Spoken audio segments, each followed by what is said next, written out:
નમસ્કાર, BB news વિશેષ knowledge ટોકમાં આપ સૌ દર્શક મિત્રોનું ખૂબ ખૂબ સ્વાગત છે. આજના આ શોમાં હું જલ્પા જોશી આપની સાથે. મિત્રો, નોલેજ ટોક શોમાં આપણે અલગ અલગ નોલેજ રિલેટેડ ટોપિક્સ લઈએ છીએ અને એ ટોપિકના વિશે માહિતી મેળવીએ છીએ અને અમારો એક પ્રયાસ રહે છે કે આપને નવી જાણવા જેવી માહિતી આપતા રહીએ. આજનો વિષય છે અર્બન ઇકોલોજી અને એના કનેક્ટેડ આપણે વાતો કરીશું. આજ વિષયને બિઝનેસ મોડેલમાં કઈ રીતે કનેક્ટ કર્યું છે એ પણ વાત કરીશું. મિત્રો, આપણું જીવન દરેક રીતે નેચર પર એટલે કે પ્રકૃતિ પર નિર્ભર છે. પ્રકૃતિમાં વૃક્ષો, હવા, પાણી, માટી, જીવજંતુ બધું જ જરૂરી છે.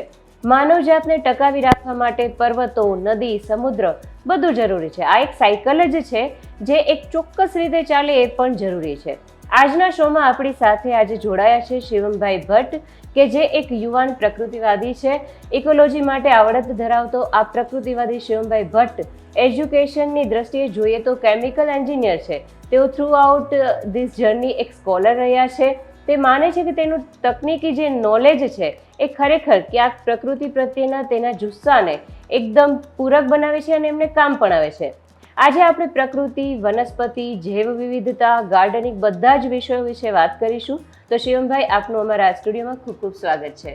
નમસ્તે. નમસ્તે શિવમભાઈ, સૌપ્રથમ આપ યંગ છો. પ્રકૃતિ અને આધુનિકતાનો જે સમન્વય છે એ આપના કાર્યક્ષેત્રમાં આપ કરી રહ્યા છો. આપનો થોડો પરિચય આપો. નમસ્તે મિત્રો, મારું નામ શિવમ છે અને પ્રકૃતિના ક્ષેત્રમાં જો વાત કરીએ તો જે પ્રકૃતિ એટલે કે ઇકોલોજી જે આખી છે એને બિઝનેસ મોડેલમાં કઈ રીતે કરી શકાય એ મારી જે એક્સપર્ટીઝ હતો તો મારી ફિલ્ડ કહી શકાય એ છે.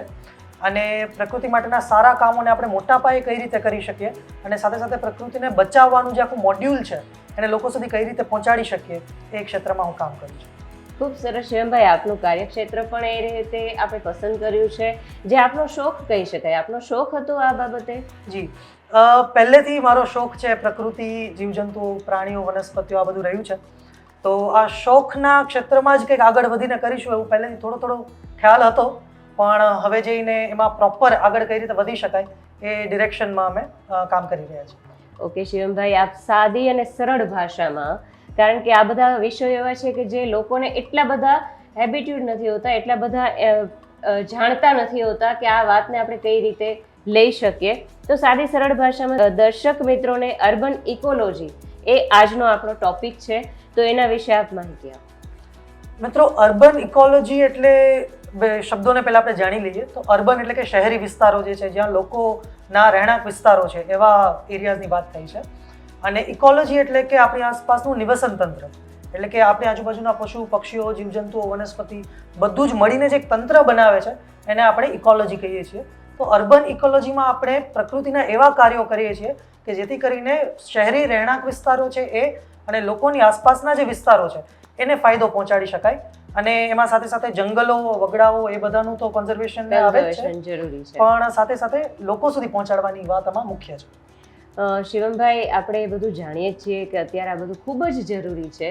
ગ્લોબલ વોર્મિંગ પણ એટલું વધી રહ્યું છે. એને કારણે લોકો ક્યાંક ને ક્યાંક પ્રકૃતિથી વિહોણા તો છે જ, પણ અર્બન એરિયામાં આપ જાઓ છો અને આ વાતને રજૂ કરો છો. અને તમે કીધું, હવે આપણે આગળ એ પણ ટોપિક ઉપર આવીશું કે તમે એને બિઝનેસ મોડ્યુલ પણ બનાવ્યું છે. તો તમે જ્યારે લોકોના સંપર્કમાં આવો છો તો એમનો પ્રતિભાવ કેવો રહે છે? લોકોનો પ્રતિભાવ મિક્સ હોય છે. ઘણો પોઝિટિવ, ઘણો નેગેટિવ બંને ડિરેક્શનમાં હોઈ શકે. જો પોઝિટિવ પ્રતિભાવની વાત કરીએ તો લોકો હવે ધીરે ધીરે જાગૃત થાય છે કે પ્રકૃતિ માટે કંઈક કામ કરવું પડશે અને પ્રકૃતિમાં જો ઇન્વોલ્વ થઈને એમાં રચ્યા પચ્યા રહીને એના માટેનું જ જો કંઈક કામ કરતા હોય તો જ આપણું અસ્તિત્વ શક્ય છે. બાકી આપણે જાણીએ છીએ એ પ્રમાણે ગ્લોબલ વોર્મિંગ અને ક્લાઇમેટ ચેન્જ જેવી સમસ્યાઓને કારણે આપણું અસ્તિત્વ પણ જોખમમાં છે અને આપણું નહીં, આખી સૃષ્ટિનું અસ્તિત્વ જોખમમાં છે. તો આ ડિરેક્શનમાં બહુ સારો સહકાર મળે છે લોકોનો. અને જો નેગેટિવ પાસાની વાત કરીએ તો લોકો હજી પ્રકૃતિને એટલી સિરિયસલી અથવા તો જે ગંભીરતાથી લેવી જોઈએ એ રીતે લેતા નથી. અને લોકો એવું સમજે છે કે આપણા માટે કોઈક કામ કરશે, એવા સંગઠનો છે, એવા લોકો છે કે જે પ્રકૃતિને બચાવવાના કાર્યો કરે છે. તો એ પણ લોકોને સમજાવવાનું થાય કે બીજા બધા લોકો નહીં, આ આપણું જ ઘર છે, પૃથ્વી આપણું જ ઘર છે, તો આપણે સૌએ મળીને કરવાની આ વસ્તુ છે, નહીં કે કોઈ બીજા પર છોડવાનું. એટલે કેવું હોય કે આપણે કરીએ એના કરતા એમ જ કે પેલો કરશે એના, એ પ્રકારની માનસિકતા પણ ક્યાંક કામ કરે ખરા. દર્શક મિત્રોને શિવમભાઈ, આપ વનસ્પતિ શાસ્ત્ર એ બધા શબ્દો આપણે જ્યારે નાના હતા ત્યારે પર્યાવરણ વિષયમાં આવતા. રાઈટ. વનસ્પતિ શાસ્ત્ર છે, કીટશાસ્ત્ર, બાગનું જે બાગકામ કહેવાય એ બધા વિશે થોડી માહિતી આપો. આ બધા જે ફિલ્ડ છે અલગ અલગ એ પ્રકૃતિના અલગ અલગ પાસાઓ સાથે ડીલ કરે છે. મતલબ કે વનસ્પતિ શાસ્ત્ર છે તો એમાં આપણે વનસ્પતિઓનું ને ફૂલ છોડ ઘાસ આ બધી વસ્તુઓનું કાર્ય કરીએ છીએ, એમના વિશે ભણીએ છીએ, સમજીએ છીએ. એ જ રીતે એ કીટકો હોઈ શકે, પક્ષીઓ હોઈ શકે, સરીસૃપો હોઈ શકે, એવા ઘણા બધા પાસાઓ છે. અને હું જે પ્રમાણે મારા ક્ષેત્રમાં કાર્ય કરું છું એમાં બધા પાસાઓને સાથે લઈ અને એક વિઝન બનાવવાની વાત છે. ઓકે. તો મતલબ કે જ્યારે પ્રકૃતિ માટે કામ કરતા હોય અને હું ખાલી વનસ્પતિઓ સાથે કાર્ય કરું છું, હું નવા નવા ફૂલ છોડ ઉગાડું છું, તો એ પ્રકૃતિનું કાર્ય સંપૂર્ણ ના ગણી શકાય, પૂરું ના ગણી શકાય. તો મારે એ પણ ધ્યાન રાખવું પડે કે એમાં પક્ષીઓને શું ફાયદો થાય છે, એમાં કીટકોને શું ફાયદો થાય છે, એના પર કયા કયા પ્રકારના પ્રાણીઓ આવે છે, તો મારા વાવેલા ઝાડ પર ખિસકોલી આવશે કે નહીં અને આવીને શું શું કરવાની છે એ વિચારવાનું, એ પણ વિચારવાનું આમાં આવે. એટલે આ જે આખું હોલિસ્ટિક અથવા તો જે સંપૂર્ણ જે આપણે શાસ્ત્ર કહીએ છીએ એ ઇકોલોજી થઈ. ઓકે. એટલે અર્બન ઇકોલોજી વિશે તમે આ જે વાત કરી એ વનસ્પતિ શાસ્ત્ર પછી આ કીટક શાસ્ત્ર જે આપણે કહીએ કીટકો એની સાથે કનેક્ટ ચેઇન છે એવું કહી શકાય? બિલકુલ. આપણે કુદરતની અંદર એક સરસ મજાનો કોટ છે કે nothing in nature exist in a vacuum. એટલે કે શૂન્યાવકાશમાં કોઈ વસ્તુનું અસ્તિત્વ નથી. એ દરેક વસ્તુ બીજી હજારો વસ્તુઓ સાથે અલગ અલગ રીતે જોડાયેલી છે. ઓકે. તો આપણે પણ જોઈએ તો આપણા કપડા માટે જે કોટન છે એ પણ એક છોડ છે, અને સિલ્ક છે તો એક કીડો, એક કેટરપિલર છે, ઈયળ છે, એ આપણા માટે સિલ્ક બનાવે છે. આપણે જે ખાઈએ છીએ અલગ અલગ વનસ્પતિઓ છે, એ વનસ્પતિના ફૂલમાંથી ફળ બનાવવા માટે એનું પરાગનયન કરવું પડે કે એક ફૂલ પરથી પરાગ બીજા ફૂલ પર લઈ જવી પડે. તો એ કોણ કરે? તો મધમાખીઓ કરે, પક્ષીઓ કરે, પતંગિયાઓ કરે. એટલે આપણા જીવનનું નહીં, પૃથ્વીના દરેક જીવનું, દરેક જીવંત વસ્તુનું દરેક પાસું તમે વિચારો તો એ કંઈક ને કંઈક રીતે બધી વસ્તુઓ સાથે જોડાયેલ કનેક્ટેડ છે. કનેક્ટેડ છે. અર્બન ઇકોલોજી આ શબ્દ જ્યારે સાંભળીએ તો ઇકોલોજી વિશે હજી થોડું ઘણું જ્ઞાન ખરું, પણ અર્બન એ તમે કઈ રીતે કનેક્ટ કરો છો? અર્બન શબ્દમાં એક બહુ બધા આપણે એવું માનતા હોય છે, ખાસ કરીને શહેરી વિસ્તારોમાં, કે આપણે તો શહેરમાં રહીએ છીએ એટલે અહીંયા કુદરત નથી એવું માને છે લોકો. એવું માને છે લોકો કે આપણે કુદરતી વિસ્તારમાં નથી. પણ પૃથ્વી આખી એક કુદરતી તંત્ર છે, આખી પૃથ્વી છે એ જ કુદરત છે. તો આપણે એવું ના કહી શકીએ શહેરો છે એનાથી થોડા અલગ છે. શહેરો પણ એનો ભાગ છે, ગામડાઓ પણ એનો ભાગ છે. તો આ વિચાર છે ને એને લઈને ઘણા બધા કામ અટકે છે કે શહેરમાં છે તો અહીંયા પ્રકૃતિનું કામ ના કરવાનું હોય, એનું તો બહાર જંગલોમાં વગડાઓમાં થતું હોય. રૂરલ એરિયામાં એ લોકોની જવાબદારી બને છે એવું પણ માને લોકો. એક્ઝેક્ટલી. એટલે આનાથી જે પ્રકૃતિના કામો કરવાનો જે એક વલણ કેળવવાનું છે ને એ સૌથી વધારે શહેરી વિસ્તારોમાં કરવાનું છે. અને આપણે જે રોડની સાઈડમાં વૃક્ષો વાવીએ છીએ, શહેરોની અંદર આપણા બાગ બગીચાઓમાં જે પક્ષીઓ હોય છે, જે પ્રાણીઓ હોય છે, આ બધા પ્રકૃતિનો જ ભાગ છે. તો એના માટે શું કરી શકીએ એ મારું કામ છે, એના મોડ્યુલનું મુખ્ય ઓબ્જેક્ટિવ હેતુ એ છે. ઓકે. શિવમભાઈ, અત્યારે આપણે જોઈએ છીએ કે વૃક્ષો ઘણા કપાય છે. જેવી રીતે મોડર્નાઇઝેશન થાય છે એવી રીતે માણસો શહેરમાં ખાસ આપણે જોઈએ છીએ કે ભાઈ બિલ્ડિંગ બનાવવાનું છે તો વૃક્ષોને કાપી નાખ્યા, રસ્તા બનાવવાનો છે વૃક્ષોને કાપી નાખ્યા. એ કેટલા અંશે યોગ્ય કે અયોગ્ય? એક તો બિલકુલ અયોગ્ય વસ્તુ છે, કારણ કે આપણે જાણીએ છીએ એ પ્રમાણે કાપવું બહુ જ ઇઝી છે, પણ વૃક્ષને આપણે વાવીએ અને એકદમ માવજત કરીએ, એની કેર કરીએ, ત્યારે વર્ષો પછી એ નાના કદનું વૃક્ષ તરીકે એસ્ટાબ્લિશ થાય કે ત્યારે જઈને વૃક્ષ બને. અને એની જિંદગીમાં કેટલા હજાર કિલોગ્રામ અથવા તો કેટલા ટન્સ કાર્બન ડાયોક્સાઇડ છે એ લે છે, જેને આપણે કાર્બન સિક્વેસ્ટ્રેશન કહીએ. મતલબ કે પોતાની અંદર કાર્બન ડાયોક્સાઇડ સમાવી લે છે. તો એ છે, પછી છાંયો આપે છે, પશુ પક્ષીઓને આશરો આપે છે, આપણા માટે સારું છે. તો આ બધા પાસાઓ જોઈને આપણે વૃક્ષનું મૂલ્યાંકન અથવા તો વેલ્યુ કરવું જોઈએ. એની વેલ્યુ આપણે એમ ના કહી શકીએ કે ઓકે આ એક ઝાડ છે, મને નડે છે મારા ડેવલપમેન્ટમાં એટલે મેં કાપી નાખ્યું. તો એવા પણ પ્લાન બનવા જરૂરી છે કે આપણું જે ડેવલપમેન્ટ થાય છે, આપણો વિકાસ થાય છે એ સસ્ટેનેબલ હોય, એટલે કે ટકાઉ વિકાસ હોય. તો ટકાઉ વિકાસ એટલે એવો કે જે વૃક્ષોને અને પશુ પક્ષીઓને ગણતરીમાં લઈને ચાલે છે. તો હું માનો કે એક આર્કિટેક્ટ તરીકે કામ કરું છું, હું પ્લાન જ એવું બનાવું કે મારા એરિયાને વૃક્ષોને કાપ્યા વગર કઈ રીતે બિલ્ડિંગ્સ બનાવી શકું. બરાબર. અથવા તો હું એક બિલ્ડર છું તો હું એવી જવાબદારી લઉં કે વૃક્ષોની આસપાસ કઈ રીતે પ્લાનિંગ કરીશ. કરેક્ટ. તો આ પ્રકારના દરેક ક્ષેત્રમાં આપણા બધાના ક્ષેત્રો અલગ અલગ હોય છે, દરેક અલગ અલગ પ્રોફેશનમાં કામ કરીએ છીએ. તો પોતાના પ્રોફેશનને પર્યાવરણના ક્ષેત્રમાં કઈ રીતે ઢાળી શકાય, કયા ઢાંચામાં આપણે કામ કરી શકીએ કે પર્યાવરણને નુકસાન ના પહોંચાડીએ. જેમ કે જો અત્યારની જ વાત કરું તો આપણો જે આ પ્લેટફોર્મ છે એના થકી આપણે માહિતી પહોંચાડીએ છીએ લોકોને, તો પર્યાવરણ વિશે જાગૃત કરીએ છીએ, તો એ પણ એક જવાબદાર વર્તન અથવા તો એક જવાબદાર ટાસ્ક કહી શકાય કે આપણી જવાબદારી બને કે લોકો સુધી માહિતી પહોંચે. તો આપ જે કરી રહ્યા છો એ પણ એમાંનો એક મહત્વનો ભાગ છે. અને જે વાત કરીએ એ પ્રમાણે દરેક પોતપોતાના ક્ષેત્રમાં પોતાનાથી બનતું જાગૃતિ કે સંરક્ષણનું કાર્ય કરી શકે. બીબી ન્યૂઝ આમ પણ આવા ઘણા બધા ટોપિક્સ લઈને આવે છે જેને માટે દર્શક મિત્રોને પણ અમે અવગત કરાવતા હોઈએ છીએ. દરેક નવી નવી માહિતીઓ અમે આપતા હોઈએ છીએ. શિવમભાઈ, આપે જેમ વાત કરી કે વૃક્ષ કાપવા એ ખૂબ જ ખોટી વસ્તુ છે, છતાં પણ થાય છે. હવે ક્યાંક તમે જે હમણાં જ વાત કરી કે તમે પ્રોફેશન જે કંઈ પણ કરતા હો એમાં ક્યાંક તમે આને ઇન્વોલ્વ કરીને ચાલો. તો મને આઈડિયા છે ત્યાં સુધી તમારી ઇકોસ્કેપર્સ કંપનીમાં તમે કો ફાઉન્ડર છો, એના વિશે થોડી માહિતી આપો. તો મારી જે કંપની છે એનું નામ છે ધ ઇકોસ્કેપર્સ, એટલે કે જો નામ જ સમજાવું તો લેન્ડસ્કેપિંગ ને એવા શબ્દો આપણે સાંભળેલા હશે કે જેમાં આપણે જમીન સાથે કામ કરીએ છીએ. તો ઇકોસ્કેપર્સ એટલે કે જે ઇકોલોજીને સાથે લઈ અને આખું જે નિવસન તંત્ર છે એને સાથે લઈ અને જે ડેવલપમેન્ટના કાર્યો કરે છે. તો કોઈ જગ્યા છે કે જે પડતર જમીન છે અથવા તો જે ખરાબો છે, તો એને રિફોરેસ્ટેશન કઈ રીતે કરવું, એને ફરીથી હેલ્ધી સોઇલ ત્યાં કઈ રીતે ફળદ્રુપ જમીન કેમ બનાવી, એવું કે એ તો પેલું હોય જ અંદર ફળદ્રુપ ખરી, ફળદ્રુપ આપણા ઇમિડિયેટ ફાયદા માટે નહીં. એટલે જમીન ફળદ્રુપ બનાવીએ છીએ, જેમ કે મારા પ્રોજેક્ટ્સમાં હું કામ કરું છું કે આપણે જમીનની ક્વોલિટી સુધારીએ.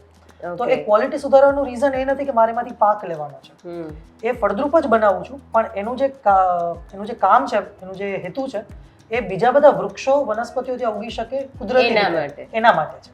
શિવમભાઈ, આપની જે કંપની છે એનો કોન્સેપ્ટ ખરેખર ખૂબ જ નવો છે. આપે એને બિઝનેસ મોડ્યુલ બનાવ્યું, એનામાં તમે કઈ કઈ સર્વિસ આપી રહ્યા છો એ જણાવો. જો કુદરતના જે આપણે કાર્યો કરતા હોય એ ઘણા બધા રીતે કરી શકાય. તો મોટે ભાગે અમે જે કરતા હોઈએ છીએ એ લેન્ડ રિસ્ટોરેશનના કાર્યો હોય છે. અને તમને જો કંપનીનું જ મોડ્યુલ કહું તો એ 3 ડિરેક્શનમાં અમે કામ કરીએ છીએ.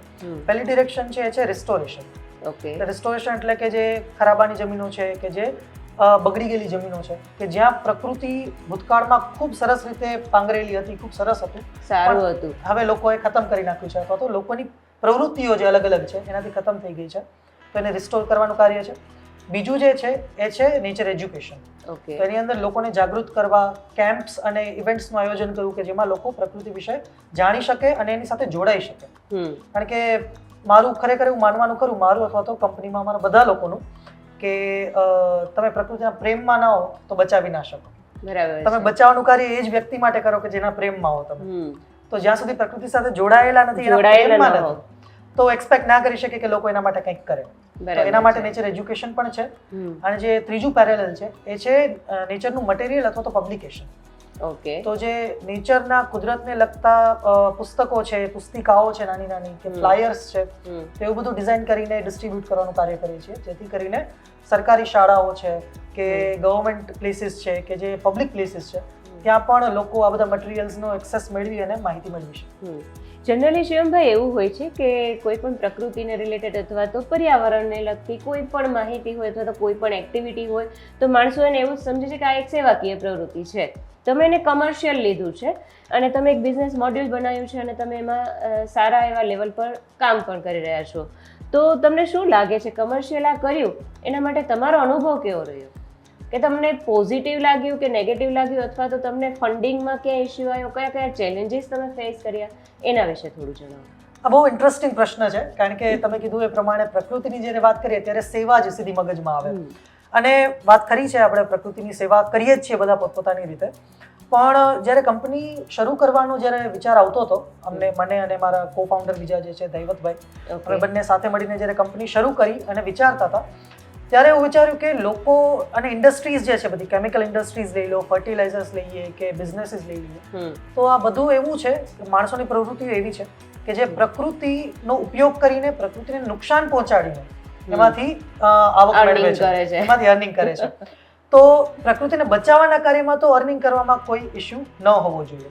આપણે એથિકલી પણ વિચારીએ તો જો માનવજાત છે પ્રકૃતિનું નિકંદન કાઢીને જો એમાંથી કમાતી હોય તો આ તો સેવા કરવાનું જ કામ છે. તો એના માટે એનું કમ્પેન્સેશન જો બિઝનેસ મોડ્યુલમાં મળી શકતું હોય તો એ સારી બાબત છે. Nothing wrong in that. બિલકુલ. અને લોકોનો રિસ્પોન્સ પણ સરપ્રાઇઝિંગલી સારો રહ્યો છે. લોકો ધીરે ધીરે જાણે છે કે જેમ મોટા પાયે પ્રોજેક્ટ્સ કરીએ એમ મોટા એરિયાઝને આપણે રિસ્ટોર કરી શકીએ. ઓકે. તો જો આ વસ્તુને કમર્શિયલાઇઝ ન કરીએ તો આપણી જે સેવાકીય પ્રવૃત્તિઓ છે, મંદિરોના પ્રાંગણ છે કે ઘરના ફળિયા છે, એના પ્લાન્ટેશન પૂરતી સીમિત રહી જાય. એટલા પૂરતી જ સીમિત. પણ આપણે જ્યારે એને કમર્શિયલાઇઝ કરીએ છીએ એક બિઝનેસ મોડ્યુલમાં, ત્યારે ફંડિંગ આવી શકે, ઇન્વેસ્ટર્સ હોય છે એમાં, સ્ટેક હોલ્ડર્સ હોય અલગ અલગ કે જે તમને ફંડિંગ આપે છે આવા કાર્યો કરવા માટે, અને એના માટે તમે આ પ્રોજેક્ટ એક્ઝિક્યુટ કરો છો. તો આ બધા કારણોને લીધે, આ બધા સપોર્ટને લીધે કમર્શિયલાઇઝ કરવાથી મોટા પાયે કામ કરી શકાય છે. ખૂબ સરસ. તો હવે એવા acres and acres of land, મોટી મોટી જમીનો લઈ શકીએ છીએ કે જેમાં પર્યાવરણને બચાવવાના કાર્યો થઈ શકે. ખૂબ સરસ. સર્વિસ ઇન્ડસ્ટ્રીમાં આપ છો શિવમભાઈ, આપ ગાર્ડનિંગ વિશે થોડી માહિતી આપો કે કોમન મેન કે જે જનરલી આજે સિટી એરિયામાં કરવું તો અઘરું જ પડે છે, એટલો સ્પેસ પણ નથી હોતો કે જ્યાં એ બધું વિચારી શકે, પણ ગાર્ડનિંગ વિશે થોડી માહિતી આપો. ગાર્ડનિંગ છે ને એ આપણે દરેક સામાન્ય જે કોમન મેન કહીએ એને પ્રકૃતિ સાથે સાંકળતું જે એલિમેન્ટ કહીએ ને એમાંનું પહેલું છે. First one. કારણ કે લોકોને પ્રકૃતિમાં જે પ્રેમમાં પડવાની વાત આવી પ્રકૃતિના, તેના માટે લોકો ક્યાંથી શરૂઆત કરે? તો કે ફૂલ છોડ ઉછેરે, થોડી કેર કરે, એના વિશે જાણે, શીખે. તો ગાર્ડનિંગ બહુ પાવરફુલ નેચર એજ્યુકેશનનું ટૂલ ગણી શકાય. તો આ ગાર્ડનિંગ જો આપણે કરીએ જ છીએ તો થોડું વિચારીને કરીએ, જેને આપણે કહીએ માઇન્ડફુલ પ્લાન્ટેશન, થોટફુલ પ્લાન્ટેશન. તો એમ નહીં કે મેં નર્સરીમાં જઈને કોઈક સરસ મજાનો ફૂલવાળો છોડ જોયો અને મેં ઉગાડી લીધો. મારે એ પણ વિચારવું પડે, વાંચવું પડે, નર્સરીવાળા લોકોને પૂછવું પડે કે ભાઈ કયા છોડ ઉપર વધારે પતંગિયાઓ આવે છે, તમે કયા ફૂલ ઉપર વધારે મધમાખીઓ જોઈ છે, તમે કયું વૃક્ષ વાવો તો ઘણા બધા પક્ષીઓ આવે. તો પ્રકૃતિને ના અલગ અલગ જે એલિમેન્ટ્સ છે, જે જીવો છે, સજીવો, એમને કામ લાગે એવું ગાર્ડનિંગ કરીએ, નહીં કે જસ્ટ ખાલી સુંદર દેખાતા ફૂલ છોડ.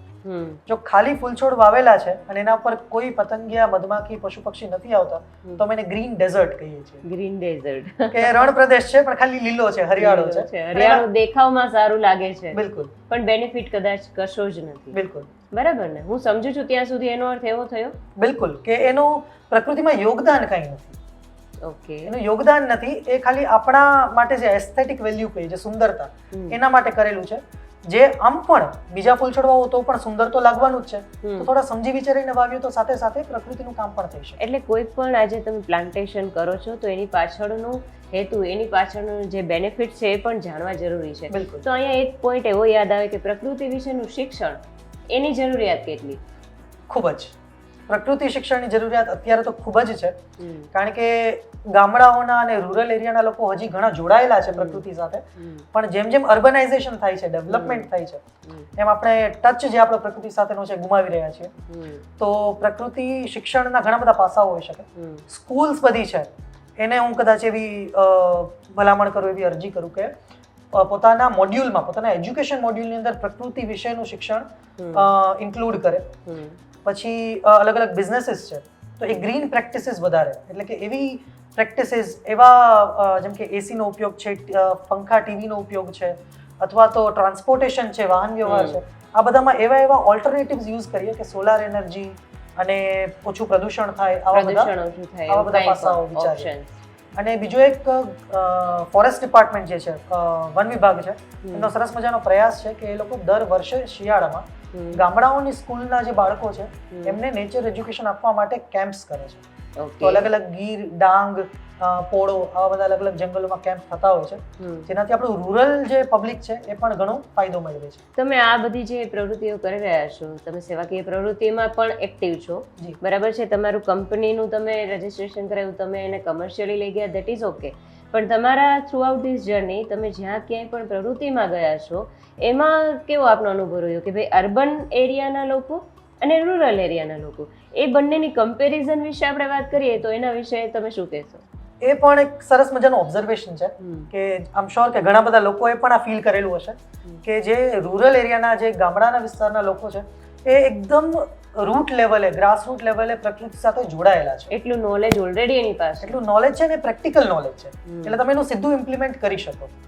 જ્યારે શહેરોની અંદર જે નોલેજ મળે છે, એક તો ઓછું મળે છે પ્રકૃતિ વિશે, કારણ કે આપણે મોડર્નાઇઝેશનમાં ને એમાં અત્યારે વધારે દોટ મૂકી છે આપણે બધાએ, પણ પ્રકૃતિનું નોલેજ ઓછું હોવા ઉપરાંત જે જાણીએ છીએ એ પણ પ્રકૃતિ સાથે જોડાયેલું નથી. મતલબ કે સરળ શબ્દોમાં કહું તો ગામડાનો વ્યક્તિ જે જાણે છે એ એવા પાસાઓ છે કે જેનાથી એ પ્રકૃતિ વિશે કંઈક કરી શકશે. શહેરનો વ્યક્તિ કંઈ જાણે છે તો એ જે ચોપડીનું જ્ઞાન હોય છે, જે બુકિશ નોલેજ એ હોય છે, એટલે એનું સીધું એપ્લિકેશન કરવું પણ અઘરું છે. તો એના માટે ખાસ જરૂરી છે કે જે બહારના વિસ્તારોમાં જે આપણી પાસે કેટલા સરસ મજાના પ્રાકૃતિક વિસ્તારો છે. જામનગરમાં દરિયાકાંઠાનો વિસ્તાર જોઈ લઈએ, કે ગીરના જંગલો જોઈ લઈએ, ડાંગના વરસાદી જંગલો જોઈ લઈએ, કે કચ્છનું રણ જોઈ લઈએ. તો આવા અલગ અલગ પ્રકારના જૈવ વૈવિધ્ય વિસ્તારો છે આપણી પાસે. તો એમાં કેમ્પ્સ કરીએ. અને આઈ થિંક આપણે અમદાવાદની પણ વાત કરીએ તો અમદાવાદના પણ એવા ઘણા એવા સ્થળો છે. પરિમલ ગાર્ડન છે, પછી ગુજરાત યુનિવર્સિટીનો એરિયા છે કે ત્યાં આપણને ઘણું આ પ્રકારનું વાતાવરણ મળી શકે. ઘણું વાતાવરણ એવું મળી શકે. અને અમદાવાદની જસ્ટ બહાર જઈએ તો પણ થોડ છે, સાબરકાંઠાનું પોળોનું જંગલ છે, એ પણ અમદાવાદના લોકો માટે નજીક પડે. નીચે પરિયેજ છે ખેડા જિલ્લામાં, તો એ પણ સરસ મજાના એના જે વેટલેન્ડ્સ પાણીવાળા વિસ્તારો માટે ફેમસ છે. તો આવા બધા વિસ્તારોની મુલાકાત લઈને કંઈક શીખી શકીએ. ખૂબ સરસ. શિવમભાઈ, આપણે ઘણી બધી વાતો કરી અને ઘણી બધી દર્શક મિત્રોને માહિતી પણ આપી. મારી પાસે જે માહિતી મળી છે એ મુજબ આપ ગવર્મેન્ટના ઘણા બધા પ્રોજેક્ટમાં કાર્યરત છો અને ઘણા પ્રોજેક્ટ્સ આપણે ઓલરેડી કર્યા છે. એના વિશે થોડી માહિતી આપો. સો ગવર્મેન્ટ જે છે એ ઘણા બધા કાર્યો કરે છે પ્રકૃતિને બચાવવાના, પ્રકૃતિ વિશે જાગૃતિ લેવા. તો એના ભાગરૂપે ઘણા બધા પ્રોજેક્ટ્સ થતા હોય છે. જેમ કે મારા શરૂઆતના પ્રોજેક્ટ્સમાં એક પ્રોજેક્ટ હતો એ બટરફ્લાય ગાર્ડન, એટલે પતંગિયા ઉદ્યાન બનાવવાનું હતું મારે કેવડિયા ખાતે. ઓકે. તો એમાં સ્ટેચ્યુ ઓફ યુનિટી. ઓકે. તો ત્યાં પણ ઇન્ટર્નશિપ કહી શકાય મેં એ કરી હતી, કે જેમાં અમે પતંગિયાનું ઉદ્યાન બનાવ્યું હતું. એમાં પણ ગુજરાત ફોરેસ્ટ ડિપાર્ટમેન્ટનો બહુ મોટો હાથ અને બહુ મોટી મદદ હતી. એ જ રીતે પછી તાપી જિલ્લો છે, તો તાપી જિલ્લામાં કદાચ સુરતના વ્યુઅર્સ હોય તો એમને ખબર હશે કે એમનું વીકેન્ડ ડેસ્ટિનેશન કહી શકાય એવું પદમ ડુંગરી કરીને ત્યાં જગ્યા છે. ઓકે. જે સુરતના લોકો ઘણા જતા હોય છે. તો એ પદમ ડુંગરીની અંદર ઇકો ટુરિઝમ સેન્ટરમાં એને ડેવલપ કરવામાં અને એને બાયોડાયવર્સ બનાવવામાં, એટલે કે એમાં જૈવ વિવિધતા વધારવા માટેના જે પ્રયાસો હોય એમાં પણ મેં ઇન્ટર્નશિપ કરી હતી. એટલે ગવર્મેન્ટના પ્રોજેક્ટ્સ આ રીતે ઘણા બધા મુકાતા હોય છે કે જે સીધી રીતે ડાયરેક્ટલી જ પ્રકૃતિના સેવા અથવા તો પ્રકૃતિને મદદ કરી શકે એ પ્રકારના હોય છે.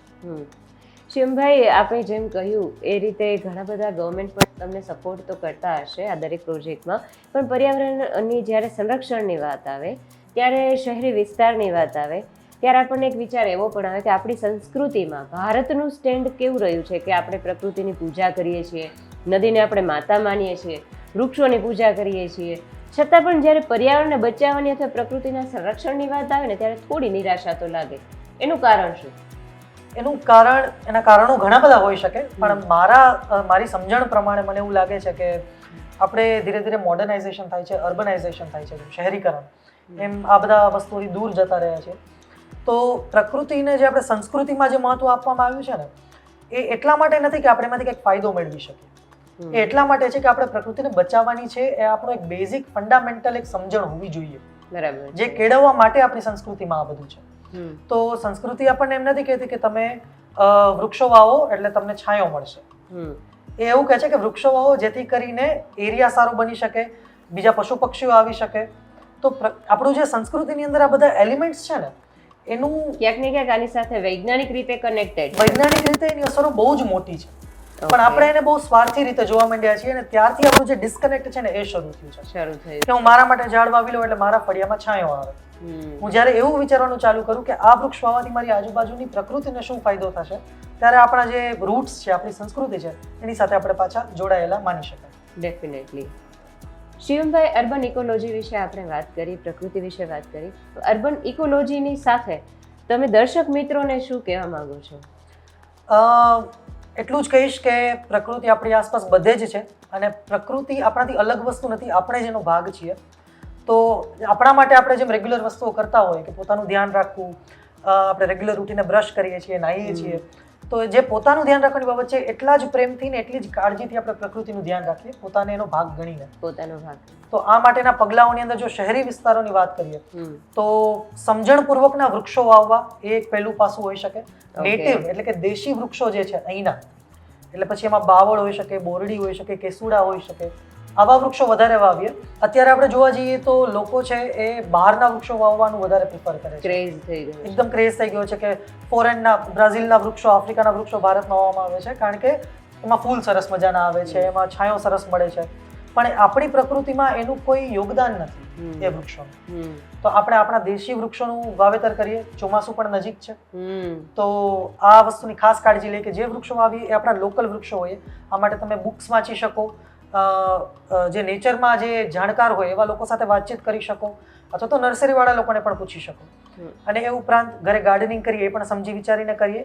પ્રદૂષણ ન કરીએ એ આપણે સૌ જાણીએ છીએ.